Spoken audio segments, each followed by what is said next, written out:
नमस्कार प्रणाम हर महादेव। 4:30 बाज रहा है तो सावन के पहला सोमवारी में बाबा के जल चढ़ना एकदम जरूरी है। हम उठ गए हन, चलो पूजा करब तो बनल रहो ब्लॉग में जे जे हेतै से देखेबे करब।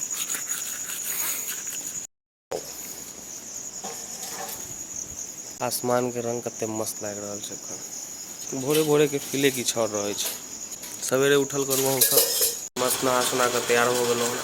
देख रहे हैं पूजा कर फटाक से आबी मस्त हमरा गाना लागल लाइट भर हम गाना सुनते रहल। हे भोलानाथ कखन हरब दुख मोर आई आउट करती या कैल आउट करते तो अहाँ सब जैसे से चैनल पर जाइयो और सुनियो गाना मस्त सब अपन प्लेलिस्ट में ले रखा जो रात में सुते काल में वो गाना सुना बस ईयरफोन पर चला दियो। एक बाद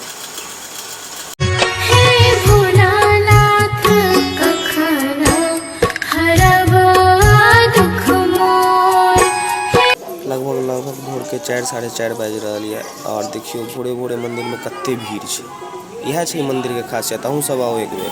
तब पूजा कऽ आबि गेलहुँ और मस्त चाय दे देमा तो देखियो टी शर्ट झाजी वाला पहन लेलू हन। आइ छल सावन तो सावन में हरियर चूड़ी हरियर साड़ी पहन के पूजा कऽ आबि गेलहुँ।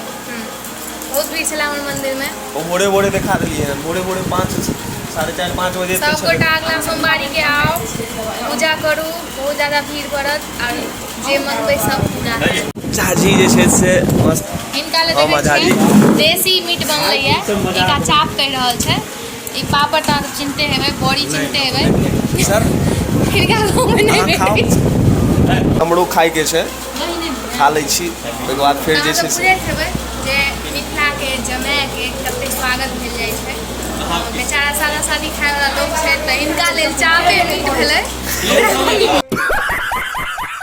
के छै के छै के छै।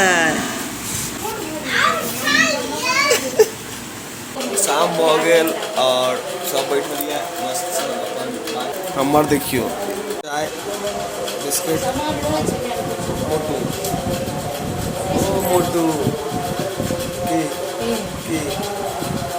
देखे छियै झाजी के काल्हि हिनकर नहीं निकाबै छलै अथी में कैमरा में आइ निकाबि रहल छै। दिन आई सुतलुअन क्या कि भर रात जागल छलहुँ और दाढ़ी आप जैसे से भर सावन करते नहीं।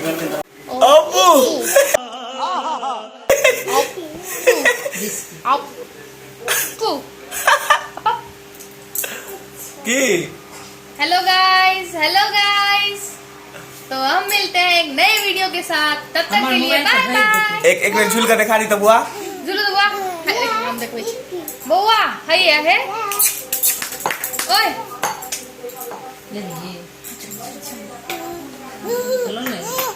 आबू आजा की बोलो कुछ नहीं।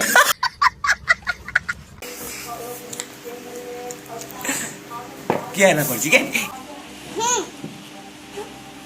बिक्कू के बिक्कू लिया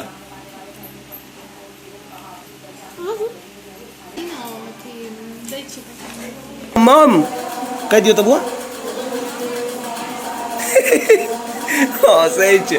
ए डोलना डोलना रे मस्त एखन मैगी बन रहा है और बिग बॉस के ड्रेस पहन कर एकदम दिल्ली नरेश देख रहल छियै। एमे हम कनी ऑयल देलियै या कनी ओ रेसिपी थोड़ी नहीं सबके आबैत हेतै मैगी बनवे। एमे स्पेशल मैगी छै। केहन बनलो नीक छै। हमरो आबि गेल हम खा का मोटो तू नहीं खेबे हम नहीं खाइ नहीं नीक लागै छौ।